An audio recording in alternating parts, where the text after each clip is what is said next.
little over 10 years ago, Steve Jobs told us it just works. Now, at that specific time, he was referring to the launch of iCloud, but it's a company message that existed long before and has been repeated many times since. And to this day, I think many would argue Apple still believes in and does business by this philosophy. But does it even make sense anymore? If you ask me, this phone tells a different story. I'm Chris DeGraw with Digital Trends, and this is the iPhone 13 Pro.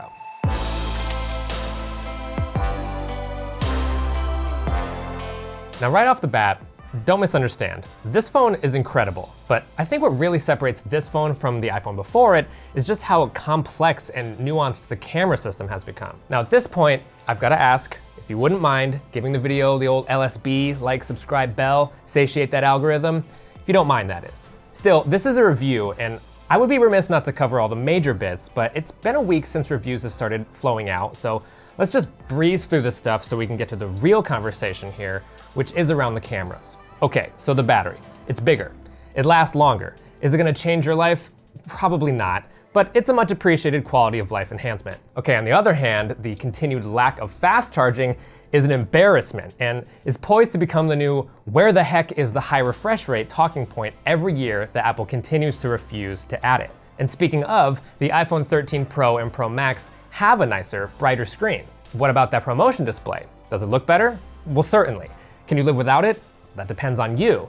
But at least until you've lived with it, probably. A lot of people have said that they'll never go back having experienced a higher refresh rate screen. And it's definitely absurd that it took Apple this long to implement it. But in their defense, they have had an edge in that buttery smooth animation department for a while, which has allowed them an excuse to hold off for as long as they did. Just know that it makes everything feel faster, feel smoother, and overall makes for a more pleasant user experience, in my opinion. The notch. It's smaller now. Barely. And there's a new processor, Apple's A15 Bionic. That's what enables all of these improvements, from battery life to camera performance. So what's there to say? Probably more than I could tell you. Frankly, that kind of thing tends to fly over my head. It has a 5-core GPU now. Just please see Luke Larson for all your chip explainer needs.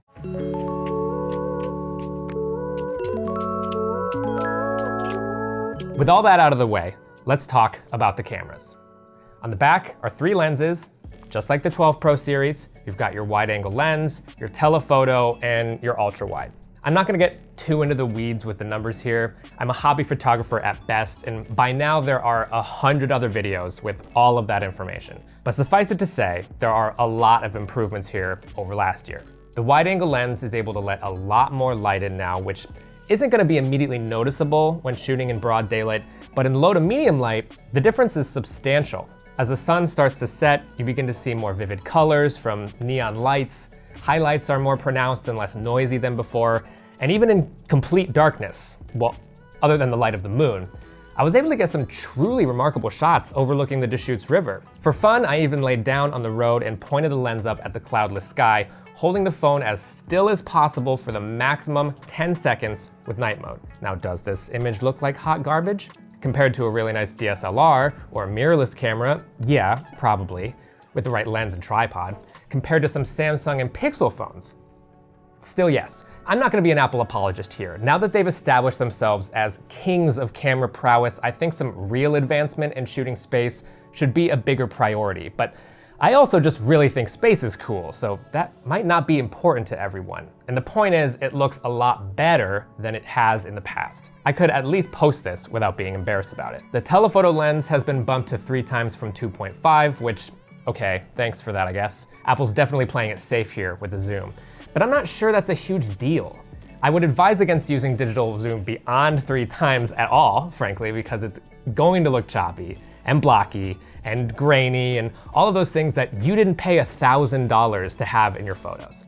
I would have liked to see at least a 5 times optical zoom here, but that's pretty nitpicky given just how great the shots it does take are. The ultra-wide lens is also a delight. It has an impressive 120-degree field of view. It enjoys all the same enhancements from the new chip as the wide-angle does, including color performance, sharpness, noise reduction, and all of the rest. The camera also has a new feature called Photographic Styles, with which you can apply a stylistic thread to every photo you take automatically.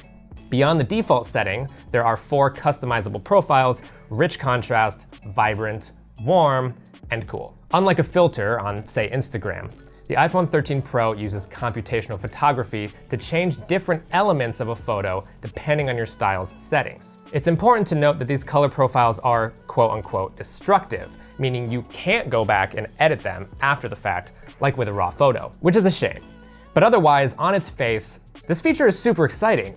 Sadly, in my testing, it was not so in practice. It's just that I'd really like to see them take it much, much further. For example, like I mentioned, you can customize these styles, but only in terms of tone and warmth. All things considered, I don't think these shots drastically stand out from one another, or from anything else. At least not enough for me to be applauding styles just yet. And maybe I'm just spoiled by software like Adobe Lightroom that I've grown accustomed to using for anything I know I'm gonna publish. But if this feature does stick around long enough to evolve, what I really wanna see is more like maybe 30 measurably different presets with fine-tuning controls for curves, color grading, grain, vignette, the works. Then have that apply to every photo you take. The phone can already shoot in Pro RAW. Why not use that to pre-tweak your settings and keep the original file around to change later?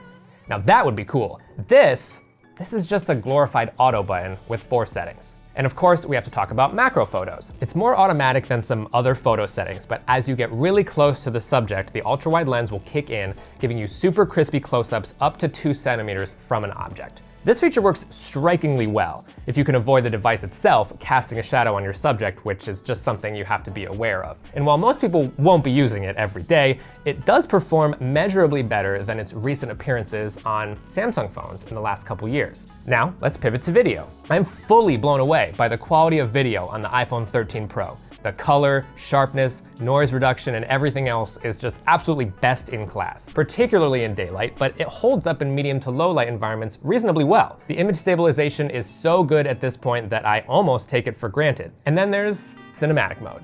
And this is probably the biggest buzzword from the event. I'm just gonna pop that bubble right there. It's pretty neat, but it's got a lot of issues to sort out before it can truly be used for movies, as Apple would like you to believe. For one, while the focus wrecking works well some of the time, it also works terribly a lot of the time. The one shot you see over and over again where the person in the foreground turns their head and the camera automatically focuses on the other face in the background, that's cool and all, but I couldn't get it to work without tapping manually, and let's not gloss over the fact that that's not the only time someone would ever want to swap focus in a shot. I've already seen that exact shot enough times in marketing and reviews that I'm totally over it. It's overrated. And okay, I lied, it automatically changes focus also when someone comes into frame, but that's about the extent of it from what I can tell.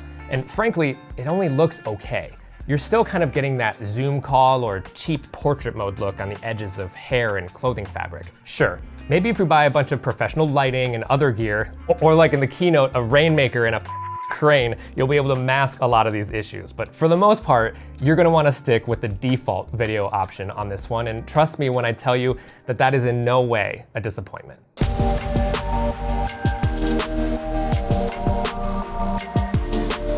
Okay, so there's an overview of everything you should know about the iPhone 13 Pro and Pro Max, as well as my thoughts. Now let's think back to Steve Jobs' promise that it just works. With regard to the iPhone 13 and 13 Pro, does it just work? It's not that it doesn't work, clearly. It works incredibly well, in fact. But I'm starting to ask myself, is this too complicated for the average consumer? Sure, I can just pop my phone out of my pocket and take a couple photos without overthinking things, and chances are it's gonna look pretty darn good. But if I take the time to consider the best possible photo for any given situation, I could probably make it look exceptional. And now that's a question I have to consider every time I want to take a photo. And most of these features, with the exception of macro photography, are on the regular 13 models as well. So it's not as though this is something you buy into exclusively as an enthusiast customer, expected to understand how all of these amazing features work in a camera app that is almost universally agreed to be overwhelming and confusing. But of course, you wouldn't want to live in a timeline where Apple just stops innovating, or depending on the specific feature and your brand loyalty, adding existing features already established on rival devices.